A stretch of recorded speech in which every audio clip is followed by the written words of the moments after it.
Hello friends, I hope you and your families are doing good. तो चलिए आज हम स्टार्ट करने वाले हैं अकाउंटिंग स्टैंडर्ड 25 के साथ। मुझे पूरी उम्मीद है कि आपको बाकी सारे अकाउंटिंग स्टैंडर्ड की जो भी वीडियोस थी वो पसंद आई होगी। तो चलिए स्टार्ट करते हैं आज की वीडियो के साथ। इन view of the provisions of accounting standard 25 interim financial reporting, on what basis you will calculate for the interim period the provision in respect of defined benefit schemes like pension, gratuity, etc. for the employees।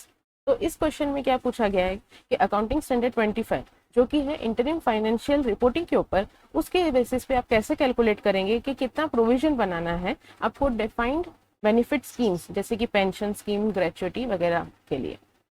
According to standard accounting standard 25 suggest that the provision in respect of defined benefit schemes like pension and gratuity for interim period should be calculated on the basis of year to date basis by using the actuary determined rates at the end of the prior financial year, adjusted for the significant market fluctuations since that time and for significant curtailments, settlements or other significant one time events।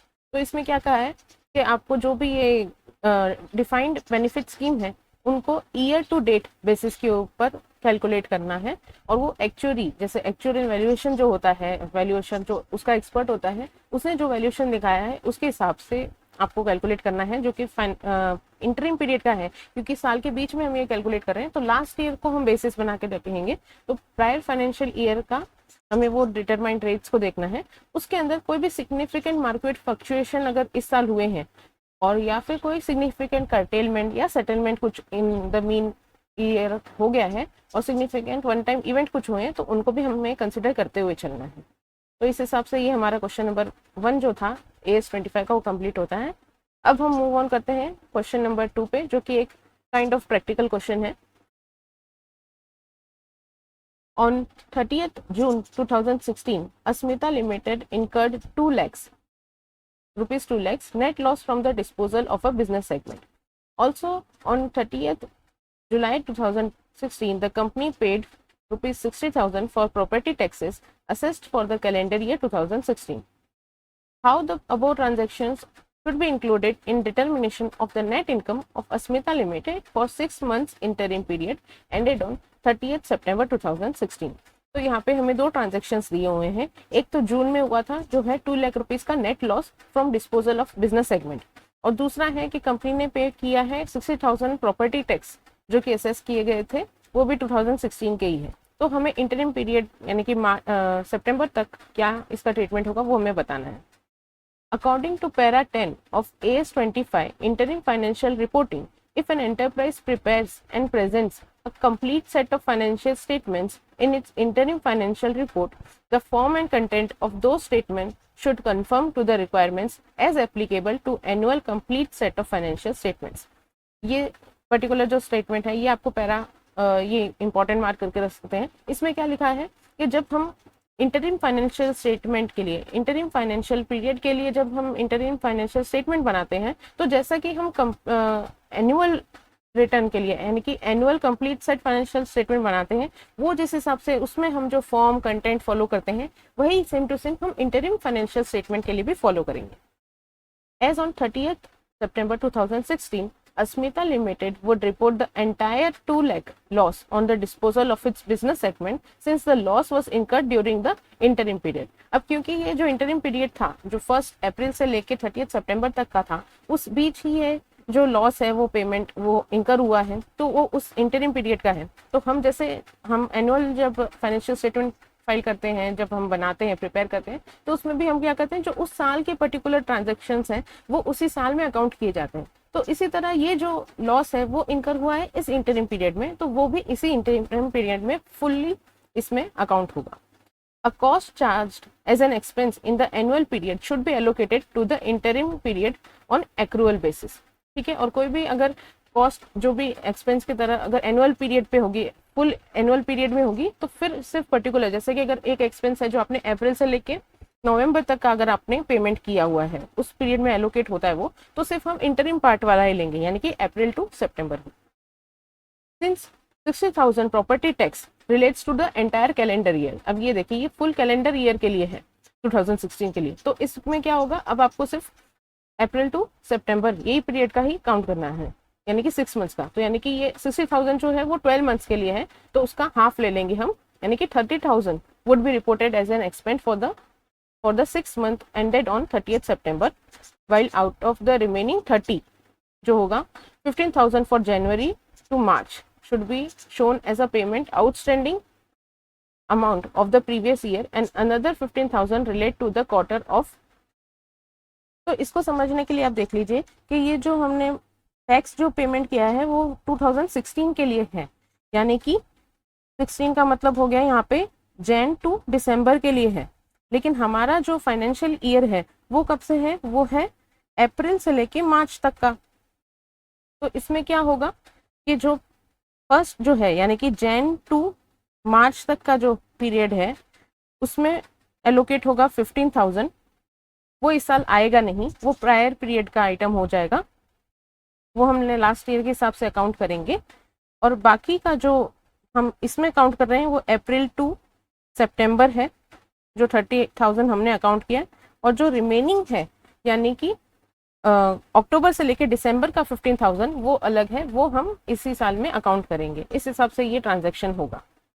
तो जैसे कि इस question में आप देख सकते हैं कि यहाँ पे जो payment outstanding amount of previous year ये हमने दिखा दिया जैन टू मार्च तक का, क्योंकि पेमेंट हमने इस इंटरिम पीरियड के दौरान ही किया है। और अनदर 15,000 जो होगा वो रिलेट करेगा अक्टूबर से लेकर दिसंबर तक का, और वो रिपोर्ट होगा एज अ प्रीपेड एक्सपेंस। क्योंकि हमने ये इंटरिम पीरियड में ही पे किया है, इसके लिए हम उसको प्रीपेड एक्सपेंस दिखाएंगे। और जो लास्ट ईयर का था मतलब कैलेंडर ईयर का ही, लेकिन लास्ट फाइनेंशियल ईयर का, वो हमने वैसे outstanding amount of previous year करके दिखा दिया है। तो इसको भी आप एक बार रीड कर सकते हैं इस क्वेश्चन को। चलिए अब हम मूव ऑन करते हैं अगले क्वेश्चन के ऊपर। An enterprise reports quarterly estimates of annual income of rupees 10 lakhs, assumes tax rate on first 5 lakh at 30% and balance income at 40%. The estimated quarterly income are 75,000, 2,50,000, 3,75,000 and 3 lakhs. Calculate the tax expense to be recognized in each quarter. तो चलिए अब इसका answer भी देख लेते हैं। इसमें क्या होगा ना, सबसे पहले हमें वेटेड एवरेज टैक्स एक्सपेंस निकालना होगा, क्योंकि ये पहले जो 10 लाख हमने हमारी एनुअल इनकम एस्टिमेट कर रखी है उसके ऊपर हमने कहा है कि 5 लाख स्टार्ट फर्स्ट 5 लाख के ऊपर 30% के हिसाब से टैक्स लगेगा, और जो रिमेनिंग होगा, और हमारे केस में वो अगेन 5 लाख ही है, उसके ऊपर 40% के हिसाब से टैक्स रेट लगेगा। और हर क्वार्टरली इनकम हमें चारों क्वार्टर की इनकम दी हुई है, उस हिसाब से हमें टैक्स एक्सपेंस रिकॉग्नाइज करना है in each quarter. As per para 29 of AS 25 interim financial reporting, income tax expense is recognized in each interim period based on the best estimate of the weighted average annual income tax rate expected for the full financial year। ठीक है, तो ये वाला sentence आपको लिखना बहुत ही जरूरी है। अगर एग्जाम में आपको 4 आउट ऑफ 4 या फिर 5 आउट ऑफ 5 जितने मार्क्स का क्वेश्चन आए उस हिसाब से आपको हासिल करने हैं। तो सबसे पहले हम क्या लिखेंगे, एस्टिमेटेड एनुअल इनकम, जो हमारे केस में दी हुई है 10 लाख। इसके बाद में तो सबसे पहले हमें एस्टिमेटेड एनुअल इनकम देखनी है, जो कि हमारे केस में 10 लाख गिवन है क्वेश्चन में ही। उसके बाद में टैक्स एक्सपेंस निकालना है। पहले 5 लाख के ऊपर 30% लगेगा तो ये 150 आ जाएगा। बैलेंस अगेन 5 लाख है, उसके ऊपर 40% के हिसाब से हम निकालेंगे तो ये 2 लाख आ जाएगा। उन दोनों को ऐड कर देंगे और अब हम निकालेंगे weighted average annual income tax rate. Income tax की रेट निकालनी है आपको, तो क्या करेंगे हम, total tax expense divided by estimated annual income, यानी कि 350 डिवाइडेड बाय 10 लाख, तो हमारा weighted average annual income tax rate आ जाएगा जो कि आया 35%। अब इस बेसिस पे ही हम बाकी सारी जो हमारी क्वार्टरली जो इनकम रहेगी उसको हम कैलकुलेट करेंगे, उसका एक्सपेंस हम कैलकुलेट करेंगे। तो ये देखिए फर्स्ट क्वार्टर में 75 जितनी इनकम दी थी उसको लिख दिया हमने एक कॉलम में, और उसके बाद में ये जो टैक्स रेट हमने ऊपर कैलकुलेट की वो उससे मल्टीप्लाई करके हम ये निकाल लेंगे। तो अब अगेन यहाँ पे हमारी इनकम तो वही रहेगी, इनकम तो चेंज नहीं होने रही, जो हमारी एस्टिमेटेड है वही, और इसके हिसाब से अब ये देखिए। तो देखिए सिर्फ ये एलोकेशन का हमने बेसिस निकाला है, यहाँ पे भी हमने टैक्स निकाला था वो 3,50,000 ही था, और यहाँ पे भी 3,50,000 ही रहेगा, वो तो सेम रहेगा, बस हम किस बेसिस पे एलोकेट कर रहे हैं वो हमने यहाँ पे डिसाइड कर लिया है। तो चलिए अब स्टार्ट करते हैं एसएम के क्वेश्चन के साथ। मैं उम्मीद करती हूँ कि आपको ये सब वीडियोस थोड़ी बहुत तो ज़रूर हेल्प करेंगी। Sincere corporation is dealing in seasonal product sales pattern of the product quarter wise is as follows। तो फर्स्ट क्वार्टर यानी कि 30 जून तक का जो है उसमें 10% है, सेकेंड क्वार्टर अगेन 10% है, इसके बाद में थर्ड क्वार्टर दिसंबर वाले में 60% हो गई और फोर्थ क्वार्टर में 31 दिसंबर मार्च तक ये 20% रही। Information regarding the first quarter ending on 30 June 2017 is as follows. इसमें हमारी सेल्स थी 80 करोड़ की, सैलरी और अदर एक्सपेंस थे 60 करोड़ के, एडवर्टाइजमेंट एक्सपेंस जो कि रूटीन है इनके हिसाब से तो वो है 4 करोड़ के, और एडमिनिस्ट्रेटिव और सेलिंग एक्सपेंस था 8 करोड़ का।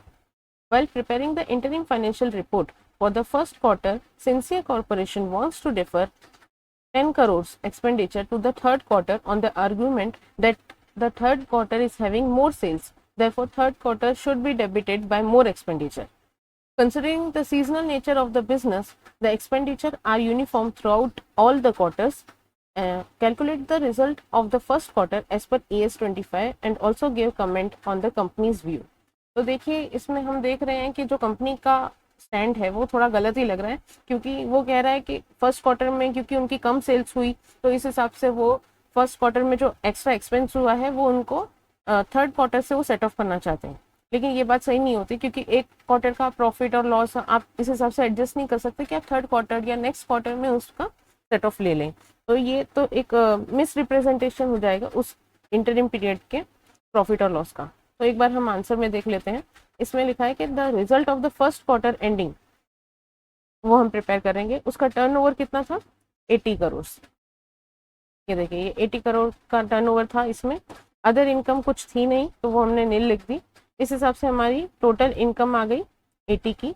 उसमें चेंज इन इन्वेंट्री कुछ क्वेश्चन में दिया हुआ नहीं है, ये उसका फॉर्मेट है, इसके लिए आपको ये लिखाया हुआ है। सैलरीज हमने देख लिया कि 60 थी, और एडमिनिस्ट्रेटिव और सेलिंग एक्सपेंस तो ये दोनों ऐड करके लिखा है हमने 4 + 8। ये देखिए एडवर्टाइजमेंट एक्सपेंस और एडमिनिस्ट्रेटिव सेलिंग एक्सपेंस दोनों ऐड करके हमने 12 करोड़ सीधा लिख लिया यहाँ पे। ये दोनों चीज़ें माइनस होगी यानी कि 72 माइनस हो जाएगा और फिर प्रॉफिट आ जाएगा 8 करोड़ का। According to AS 25, income and expense should be recognised when they are earned and income. ठीक है, तो इनकम जिस वक्त अर्न की गई है और एक्सपेंस जब इनकर हुआ है उसी वक्त उसको रिकॉग्नाइज करना है। Therefore, seasonal incomes will be recognized when they occur. Thus, the company's view is not as per AS 25। तो ये तो एकदम आप कॉमन सेंस लगा के भी ये क्वेश्चन अटेम्प्ट कर सकते थे। अब हम मूव ऑन करते हैं हमारे नेक्स्ट क्वेश्चन पे। The accounting year of x limited ends on 30 सितंबर 2017। ठीक है, तो इनका अकाउंटिंग ईयर जो है वो सितंबर में एंड हो रहा है, अप्रैल टू मार्च नहीं, लेकिन ये अक्टूबर यानी कि ये अगस्त टू सितंबर का ईयर फॉलो कर रहे हैं। It makes it's reports quarterly, however for tax purpose year ends on 31 March every year. For the accounting year beginning on 1 October 2016 and ends on, तो इनका जो अकाउंटिंग ईयर ये लोग फॉलो कर रहे हैं वो कितना है, वो 1 अक्टूबर से लेके 30 सितंबर तक का है। तो उस हिसाब से इन्होंने उस क्वार्टरली डिवीजन के ऊपर इन्होंने इनकम बताई हुई है कि अक्टूबर से स्टार्ट हो रहा है तो अक्टूबर से लेके दिसंबर तक का, फिर जैन टू मार्च का, और ये अप्रैल टू जून, और लास्टली जून टू सितंबर का इन्होंने क्वार्टर वाइज हमें डिटेल दी हुई है। ये उनका क्वार्टरली इनकम हमें दी हुई है। अब हमें क्या फाइंड करना है, कैलकुलेट करना है average tax rate for the financial year ending on 31st March 2017 is 20% and for the financial year ending 31st March is 30%. Calculate the tax expense for each quarter। यानी कि जो हमने पीएम में जो क्वेश्चन किया था वैसा ही है, लेकिन यहाँ पे एक अलग ट्विस्ट क्या है कि यहाँ पे अकाउंटिंग ईयर और फाइनेंशियल ईयर है वो अलग अलग है। तो ये बात को हमें कंसिडर करते हुए ये सम को सॉल्व करना है। इसके लिए आप इस सम को इंपॉर्टेंट मार्क कर सकते हैं और उस सम को एक बार अवॉइड कर सकते हैं प्रैक्टिस करते वक्त। तो यहाँ पे इस क्वेश्चन में आप एक ये करेक्शन कर लीजिए, ये 2016 है ना कि 17, और ये जो 31 मार्च 2016 में 20% था actual tax rate, average actual tax rate, और 2017 में ये 30% है। इस हिसाब से हमें ईच क्वार्टर का टैक्स एक्सपेंस निकालना है। तो हमें चारों क्वार्टर की इनकम दी हुई है जो कि यहाँ पे दी हुई थी, इवनली डिवाइड थी पूरी, है ना, 200 करोड़ ही थी हर बारी। तो उसको हमें सिर्फ टैक्स एक्सपेंस जो है पर्टिकुलर ईयर का उस हिसाब से मल्टीप्लाई करना है। तो यहाँ पे तो लेंगे हम 31 मार्च 2016 तक, तो हम क्या लेंगे 20% वाली टैक्स रेट, और बाद में फाइनेंशियल ईयर एंडिंग ऑन 31 मार्च 2017 में टैक्स रेट क्या हो गई थी 30%। तो इन दोनों में हम ये 30% वाला अप्लाई करके इस हिसाब से हम जो टैक्स एक्सपेंस है वो कैलकुलेट कर लेंगे। तो चलिए अब हम अगले क्वेश्चन की ओर बढ़ते हैं। Accountants of Purnima Limited show a net profit of 7,20,000 for the third quarter of 2016 after incorporating the following। यानी कि उन्होंने एक नेट प्रॉफिट शो किया है जो कि है 7,20,000 का थर्ड क्वार्टर ऑफ 2016 में। बाद में यानी ये सारे जो नीचे दिए हुए एडजस्टमेंट है उनको इनकॉर्पोरेट करने के बाद, यानी कि उनका एडलेस स्टेटमेंट हो चुका है, उसके बाद ये प्रॉफिट आया। फर्स्ट एडजस्टमेंट है bad debts of 40,000 incurred during the quarter. 50% of the bad debts have been deferred to next quarter। यानी कि क्या ये ट्रीटमेंट सही है? इस क्वार्टर में बैड डेट्स जो थे वो थे 40,000 के, लेकिन उन्होंने क्या कर दिया, डेफर कर दिया, यानी कि सिर्फ 20,000 ही माइनस किया है और 20,000 जो है वो अगले क्वार्टर के लिए उन्होंने कर दिया। तो ये क्या सही है? नहीं, क्योंकि जिस क्वार्टर का एक्सपेंस इनकर हुआ है वो उसी क्वार्टर में इनकॉर्पोरेट होना चाहिए, अकाउंट होना चाहिए। तो यानी कि ये ट्रीटमेंट जो है वो इनका गलत है, यहाँ पे उनको 20,000 जो है वो और माइनस करना चाहिए। हम क्वेश्चन में आगे देख लेंगे। इसके बाद है एक्स्ट्रा ऑर्डिनरी लॉस हुआ है उनको 35,000 का incurred during the quarter and this has been fully recognised in this quarter. तो ये ट्रीटमेंट तो सही लग रहा है। एडिशनल डेप्रिसिएशन जो कि था 45,000 का resulting from change in method of charge of depreciation assuming that 45,000 is the charge for the third quarter only. तो ये भी उन्होंने यानी कि माइनस किया होगा एडिशनल डेप्रिसिएशन, ये कह के कि 45,000 जो है वो सिर्फ थर्ड क्वार्टर को ही पर्टेन करता है, वो थर्ड क्वार्टर के लिए ही है, और वो उन्होंने माइनस किया। तो ये भी ट्रीटमेंट सही है, यानी कि सिर्फ ये जो फर्स्ट वाला है वो एडजस्टमेंट गलत लग रहा है। अब देख लेते हैं, हमें सर्टन करना है करेक्ट क्वार्टरली इनकम कितनी। In the above case the quarterly income has not been stated correctly as per AS25 interim financial reporting the quarterly income should be adjusted and restated as follows। सबसे पहले bad debts वाला point of rupees 40,000 has been incurred during the current year. Out of this the company has deferred 50% यानी कि 20,000 to the next quarter, therefore 20,000 should be deducted from 7,20,000। ठीक है, तो जो हमने पहले कहा था कि क्योंकि 40,000 था, 40,000 माइनस नहीं किया उन्होंने सिर्फ 50% माइनस किया, 50% अगले क्वार्टर के लिए रख दिया, यानी कि जो बैलेंस 50% है 20,000 वो हमें इस प्रॉफिट में से माइनस करना होगा क्योंकि वो बैड डेट्स है इसी क्वार्टर के। The treatment of extraordinary loss of 35,000 recognized in the same quarter is correct. Recognizing additional depreciation of 45,000 in same quarter is also in tune of AS25. Hence, no adjustment is required for these two items. तो सिर्फ खाली जो bad debts वाला था उसके लिए हमें adjustment करना होगा, रिपोर्ट क्वार्टरली इनकम उस हिसाब से एडजस्ट करनी होगी कि 7,20,000 जो इनकम दिखाई है उन्होंने उसमें से 20,000 माइनस करके करेक्ट क्वार्टर की इनकम कितनी होगी 7 लाख की। तो चलिए अब हम अगले क्वेश्चन की ओर बढ़ते हैं। वाओ, इंटेलिजेंट कॉर्पोरेशन पे आईसीआई भी बड़े अच्छे चुन के नाम देती है एग्जाम में भी, और यहाँ पे भी पहले आया सिंसियर लिमिटेड और अब आया इंटेलिजेंट कॉर्पोरेशन। तो चलिए स्टार्ट करते हैं। और ये भी ना पीएम के क्वेश्चन के रिलेटेड ही है, सिमिलर क्वेश्चन ही है जो हमने पीएम में कवर कर चुके हैं। Intelligent corporation is dealing in seasonal products, the quarterly sale pattern of the product is given below quarter 1, 2, 3। और यहाँ पे नोट करने वाली बात है कि यहाँ का इनका जो फाइनेंशियल ईयर जो ये फॉलो कर रहे हैं, अकाउंटिंग ईयर फॉलो कर रहे हैं, वो है जनवरी से लेकर दिसंबर तक का। तो देखिए फर्स्ट क्वार्टर जो है 31 मार्च का, और फिर जून, फिर सितंबर और दिसंबर इनका फोर्थ क्वार्टर है। उनकी इन्होंने परसेंटेज दी हुई है 15, 15, 50 और 25। लेकिन ये जो पैटर्न है वो हमारे काम का नहीं है क्योंकि एग्जाम में क्वेश्चन में इस पर कुछ इम्पैक्ट नहीं पड़ने वाला इस बात से। For the first quarter ending 31st March 2016, Intelligent Corporation gives you the following information। तो उस क्वार्टर की सेल्स, फर्स्ट क्वार्टर की सेल्स है 50 करोड़ की, सैलरी और अदर एक्सपेंस है 30 करोड़ के, एडवर्टाइजमेंट एक्सपेंस यानी कि रूटीन वाले हैं 2 करोड़ के, और एडमिनिस्ट्रेटिव सेलिंग एक्सपेंस है 8 करोड़ के। While preparing interim financial report for the first quarter, Intelligent Corporation wants to defer 21 crore. तो क्या वो डेफर कर सकता है? नहीं कर सकता। क्यों? क्योंकि ये देखिए 21 करोड़ कौन सा, मतलब ये बोल रहा है ये जो 30 + 2 + 8 जो 40 करोड़ है उसमें से 21 करोड़ जो है वो डेफर करना चाहता है। तो क्या ये सही है? वो सही ट्रीटमेंट नहीं होगा, क्योंकि जिस क्वार्टर का इंटरिम उसमें एक्सपेंस और इनकर हुए हैं उसी वक्त उसको अकाउंट करना चाहिए। तो the third year on the argument that third quarter is having more sales, the expenditure are uniform throughout all quarters. Calculate करना है हमें result of the first quarter as per AS 25। तो ये देखिए, ये भी एकदम सिंपल आंसर है, इसमें भी आपको वैसे ही करना है। तो देखिए इसका आंसर भी क्या होगा, इसमें वही होगा कि ये 50 जो है ये सेल्स है, इसमें से हमें ये सारी चीज़ें माइनस करनी है, यानी कि 40, 30 + 2 + 8। तो हमारा प्रॉफिट कितना आ जाएगा? इसका आ जाएगा हमारा प्रॉफिट ये 10 का प्रॉफिट आ जाएगा। तो वही हम देखते हैं क्वेश्चन में आया है क्या, यहाँ पे ये सारी चीज़ें माइनस करके आनी चाहिए। Result of the first quarter 31 मार्च 2016 दिया हुआ है, टर्नओवर था 50 का, एडिशनल अदर इनकम कुछ थी नहीं, तो हमारा अगेन टोटल 50 आ जाएगा। चेंज इन इन्वेंट्रीज इस क्वेश्चन में भी कुछ दी हुई नहीं है, तो वो हम नील रख लेंगे। अगर इनकेस कुछ होती तो हम वो यहाँ पे कंसिडर करते।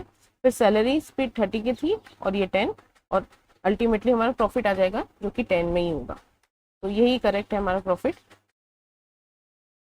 As per AS 25 interim financial reporting, income and expense should be recognized when they are earned and incurred respectively। तो जब इनकम अर्न होती है और जब जिस वक्त एक्सपेंस इनकर होता है उसी वक्त हमें उनको रिकॉग्नाइज भी करना होता है।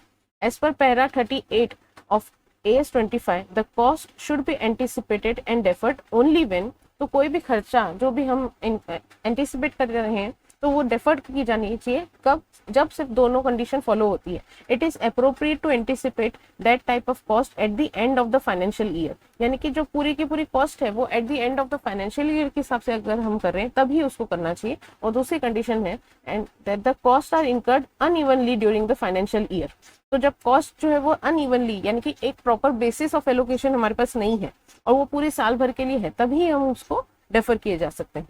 तो यहाँ पे जो आर्ग्यूमेंट है of by intelligent limited corporation of relating to deferment of 21 crore is not tenable as the expenditures are uniform throughout all the quarters.